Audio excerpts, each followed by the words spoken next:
Hi guys! Excited nga ako sa vlog na to dahil i-share ko sa inyo ang bago namin na-discovering trending na pizza burger. Kaya naman agad-agad na ako nagpa-deliver online para matikman kung legit nga bang masarap ito. Kaya tara, samahan niyo ako. At buksan na natin to.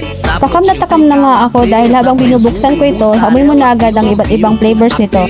Sobrang bango niya guys at amoy pa lang talagang matatakam ka na. At tingnan nyo naman, hindi siya tinipid at sobrang siksik sa laman.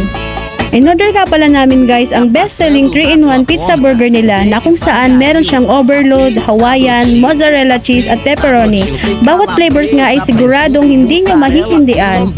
Mozzarella cheese nga ang una kong tinikman at talaga namang napaka-cheesy niya na swak sa panlasa ng bawat Pilipino.